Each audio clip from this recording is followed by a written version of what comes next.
یہاں بیٹھے ہیں اور تصور میں نماز پڑھ رہے ہیں اور دیوانے لوگ بھی ان کے پیچھے بھاگے جا رہے ہیں.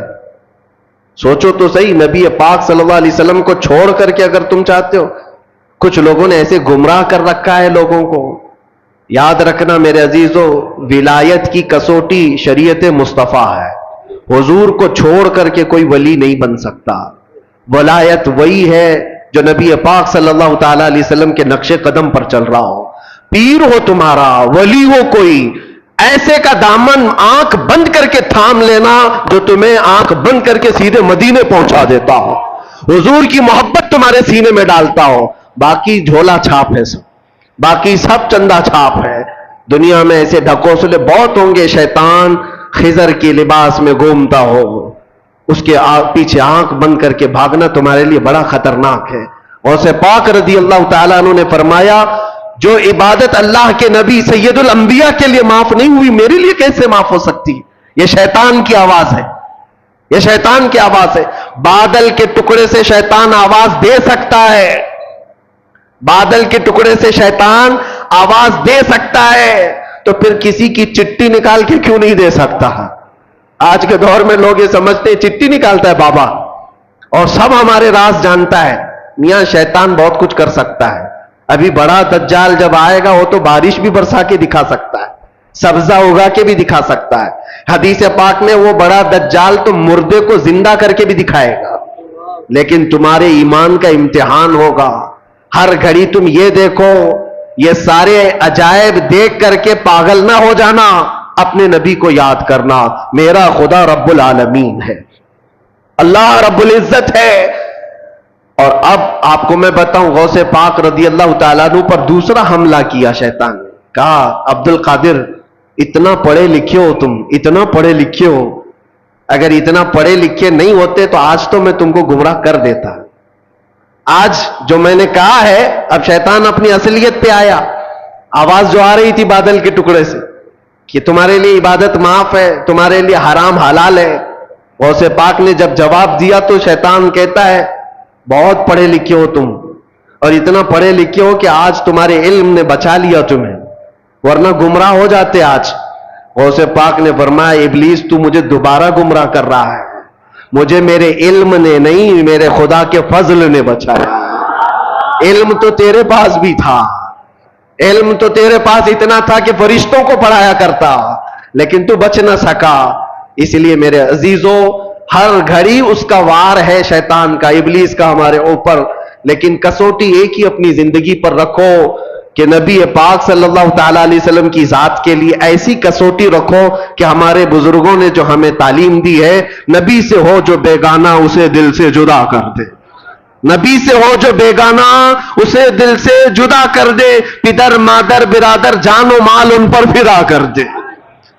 یہ ہماری کسوٹی ہو, یہ ہماری زندگی کا معیار ہو. اور بعض لوگ یہ سمجھتے ہیں کہ ہم تو نبی پاک صلی اللہ علیہ وسلم سے بے انتہا محبت کرتے ہیں, اور تھوڑا بھی اگر کوئی دوسری جماعت کا دکھتا ہے جس کے دل میں حضور صلی اللہ تعالیٰ علیہ وسلم سے بغض لگتی ہے تو ہم تو اس سے دور رہتے ہیں. صرف اتنا ہی نہیں ہے, نبی سے ہو جو بیگانہ کا مطلب کیا ہے؟ جو شریعت چھوڑ کر کے بھاگ رہا ہے وہ نبی سے بیگانہ ہی تو ہے. حضور پاک صلی اللہ تعالیٰ علیہ وسلم سے اپنا دامن چھڑانے کی بات کرتا ہے, وہ نبی سے بیگانہ ہے. ایسے کو نہ تم اپنا دوست بناؤ, نہ اپنوں کے صحبت میں اس کو رکھو, اس لیے کہ قیامت کے دن جب پکڑ ہوگی, بروں کی صحبت کی وجہ سے بہت سارے ایسے ہوں گے جو جہنم میں جا رہے ہوں گے. صرف کیوں؟ ان کی دوستی خراب تھی, دوستی برے لوگوں سے تھی. عزیزان گرامی وقار, میں بات کل ملا کر کے یہی عرض کرنا چاہتا ہوں, وہ جو نہ ہو تو کچھ نہ ہو. ہماری زندگی کا سارا دار و مدار مصطفیٰ کریم صلی اللہ علیہ وسلم کی ذات سے ہے, اور نبی پاک صلی اللہ تعالیٰ علیہ وسلم کی محبت دل میں اتنی بساؤ کہ صحابہ کرام رضوان اللہ تعالیٰ علیہ مجمعین نے جیسے ہمیں سکھایا ہے, جیسے ہمیں تعلیم دی ہے. آپ کو پتا ہے, دو چیزیں میں آپ کو بتا دوں گا معیار کیا ہونا چاہیے. دو چیزیں ہیں. ایک صحابی حضرت انس بن نزیر رضی اللہ تعالیٰ عنہ, حضور پاک صلی اللہ تعالیٰ علیہ وسلم کے رازدار صحابہ میں سے ایک ہیں. راز کی باتیں حضور اکرم صلی اللہ علیہ وسلم ان کے ساتھ شیئر کیا کرتے ہیں.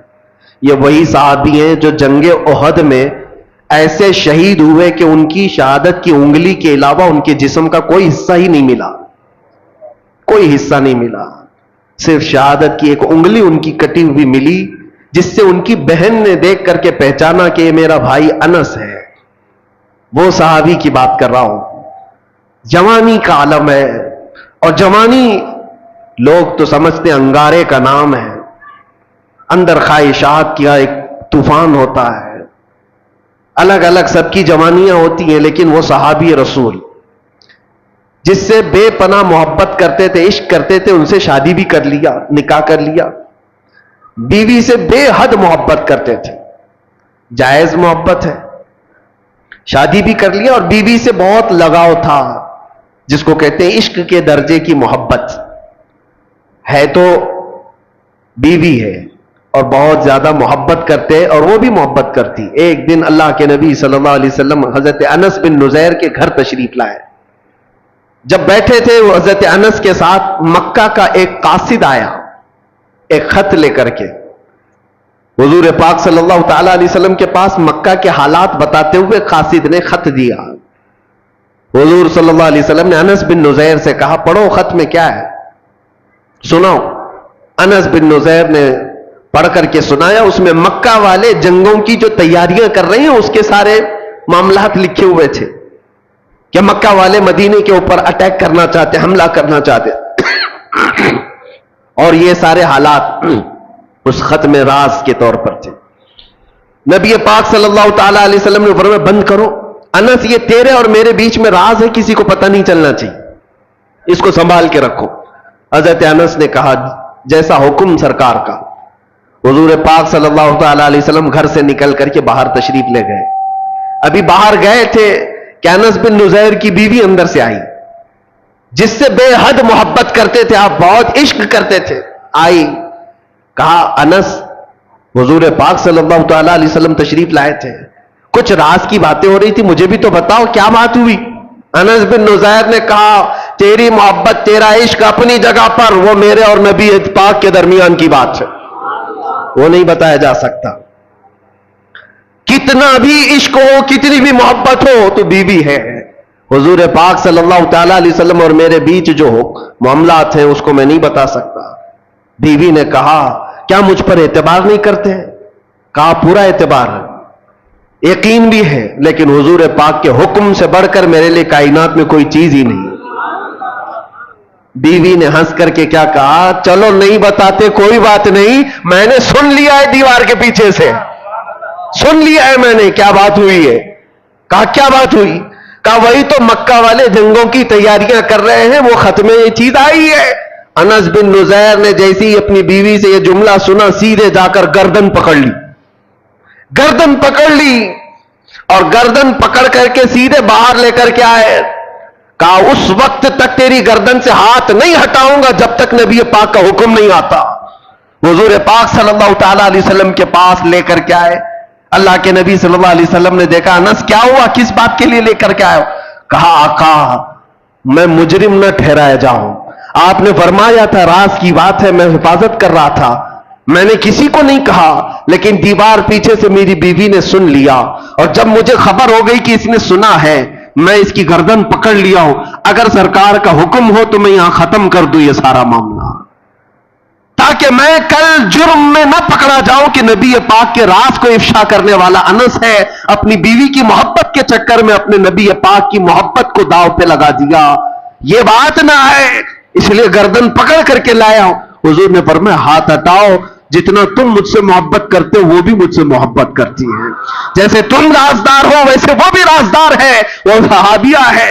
ہاتھ ہٹا دیا اور اپنی بیوی سے مسکرا کر کے کہا جب بات آ جائے رسول اللہ کی تو پھر گردن کسی کی نہیں ہوتی، پھر کسی کی اہمیت نہیں ہوتی۔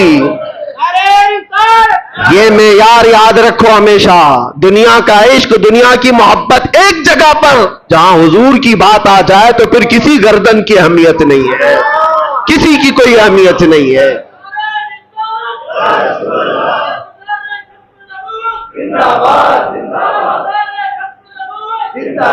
یہی معیار صحابہ نے ہمیں دیا تھا، یہی معیار، اور آج جو چیزیں ہمیں روک لیتی ہیں میرے عزیزو یہ ہمارا کمفرٹ جینے کا شوق، ہمارا آرام سے رہنے کا شوق ہمیں بہت ساری قربانیوں سے پیچھے لے جاتا ہے. کیوں نہیں بات کرتے آج کوئی حضور پاک صلی اللہ تعالی علیہ وسلم پر اگر کتے بھونکتے ہو، کوئی خاموش بیٹھتا ہے یا کوئی خاموشی سے سنتا ہے تو صرف اس کے پاس ایک مجبوری ہے، بولوں گا تو میرے بیوی بچوں کا کیا ہوگا، میرے گھر بار کا کیا ہوگا، میرے جائیداد کا کیا ہوگا. میں پوچھتا ہوں کیا وہ صحابہ کے بیوی بچے نہیں تھے، ان کی جائیدادیں نہیں تھی، ان کے گھر بار نہیں تھے؟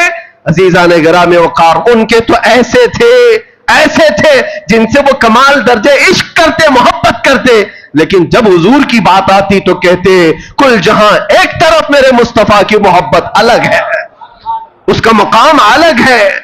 حضور اکرم صلی اللہ تعالی علیہ وسلم سے یہی درجہ عشق ہمیں صحابہ نے دیا. اگر وہ چیز معاشرے میں آ جائے میرے عزیزوں، پھر تمہیں کوئی بٹھا نہیں سکے گا، کوئی تمہیں جھکا نہیں سکے گا. آج مجھے اس بات کا احساس ہے کہ میں جو باتیں کرتا ہوں اس سے لوگوں کو تکلیف کیوں ہے. بہت سارے خطیب ہیں، بہت سارے مقرر ہیں. مجھے ایک صاحب نے کہا تھا کہ آپ صرف مقرر نہیں ہیں، آپ صرف خطیب نہیں ہیں، ہمیں یہ دیکھنا پڑتا ہے کہ لوگوں کے اندر انفلوئنس کتنا رکھتا ہے، لوگوں کے اندر اپنا اثر کتنا رکھتا ہے. اور ہم نے بتایا اثر کیا یہ زبان کی وجہ سے ہوتا ہے؟ زبان تو ہزاروں کے پاس ہے. نہیں، اثر یہ صرف اور صرف محبت مصطفیٰ کی وجہ سے ہوتا ہے. اور جہاں بندہ یہ احساس کر لے جاتا ہے میری ذمہ داری ہے، میں نبی کا ہوں اور میری ذمہ داری ہے، میرے عزیزوں پھر کسی خطیب اور مقرر کی بھی اسے ضرورت نہیں پیش آتی. وہ صحابہ اکرام رضوان اللہ تعالی علیہم اجمعین کو قربانیاں دینے کے لیے کسی نے اکسایا تھا، کسی نے ابھارا تھا. کیسے وہ صحابیہ کی بات جب میں یاد کرتا ہوں تو رونگٹے کھڑے ہو جاتے ہیں. جنگ کے میدان کے بعد آتی ہے حضور کی بارگاہ میں اور کہتی ہے سنا ہے میرا جوان بیٹا شہید ہو گیا، اگر آپ حکم دیں تو میں اپنے بیٹے کی لاش دیکھوں. یہاں خبر آ جائے کسی کے مرنے کی تو کیا حالت ہوگی. لیکن ایک ماں ہے حضور سے اجازت لے کر آتی ہے، اگر حکم دیں تو میں اپنے جوان بیٹے کو دیکھوں. حضور نے فرمایا دیکھ سکتی ہو، جاؤ. میدان میں لاشیں ہیں، اس میں ایک جوان بیٹا خون میں لت پت اس بوڑھی خاتون کا نیچے ہے. لاش کو اٹھایا، کپڑے ہٹایا، جبہ ہٹا کر کے پیٹھ کو دیکھا، پھر بوسہ لیا اور سجدہ کیا. جو صحابہ کھڑے تھے پوچھتے ہیں اماں جانی کیا کر رہی ہو؟ کہتی ہے خاتون مدینے کی، جب یہ جوان میرے گھر سے نکل رہا تھا میرا بیٹا، میں نے اسے وصیت کی تھی. سنا ہے کہ حضور پاک صلی اللہ تعالی علیہ وسلم پر وقت سخت آ گیا ہے، مشرکین سختی سے حملہ کر دیے ہیں. بیٹا یاد رکھنا اگر حضور کو چھوڑ کر میدان سے بھاگتے ہوئے مارا گیا تو میں اپنا دودھ معاف نہیں کروں گی. میدان چھوڑ کر بھاگتے ہوئے مارا گیا تو میں اپنا دودھ نہیں معاف کروں گی. اور میں نے سنا آج میدان میں سے بہت سارے لوگوں پر ایسے حالات آ گئے تھے کہ ان کو بھاگنا پر مجبوری آ گئی، وہ ادھر ادھر بکھر گئے تھے. مجھے ڈر یہ تھا کہ میرا بیٹا بھی تو بھاگتے ہوئے نہیں مارا گیا. میں میدان میں آ کر یہی تو دیکھ رہی تھی پیٹھ پر تیر کے نشان تو نہیں ہے کہ بھاگتے ہوئے اس کو پیچھے سے کسی نے مارا. پھر میں سجدہ شکر اللہ کی بارگاہ میں اس لیے ادا کر رہی ہوں میرے بیٹے کی پیٹھ پر ایک بھی نشان نہیں ہے، جتنے سب سینے پر کھا کر کے مرا. وہ مائیں کیسی تھی، قربانیاں اور ان کے بعد سامنے بچوں کی لاشیں ہیں، اور وہ یہ کہتی اللہ کا شکر ہے کہ میرا بیٹا جمع مردی کے ساتھ گیا ہے. وہی مدینے کی خاتون ہے، وہ آتی ہے بارگاہ مصطفیٰ میں اور عرض کرتی ہے یا رسول اللہ کل مصیبت بعدک جلن، آپ ہیں تو پھر ہر مصیبت حل کی ہے. اے اللہ کے نبی آپ ہیں تو پھر ہر مصیبت حل کی ہے. اسی لیے اے نوجوانوں یاد رکھو ایک بات، دنیا ساری ٹھوکر مار دے لیکن آمینہ کا لال کبھی تمہیں تنہا نہیں ہونے دے گا. حضور پاک صلی اللہ تعالی علیہ وسلم کی محبت ہر جگہ کا آسرا ہے. یہ میرے تجربے کی بات میں بتا رہا ہوں. اگر ایمان نہ ہوتا اور حضور کی محبت کا یہ درجہ نہ ہوتا تو ہم جیل میں پتہ نہیں کہاں سے کہاں پہنچ گئے ہوتے، کس طرح کے حالات ہوتے. میں نے ایک دو نہیں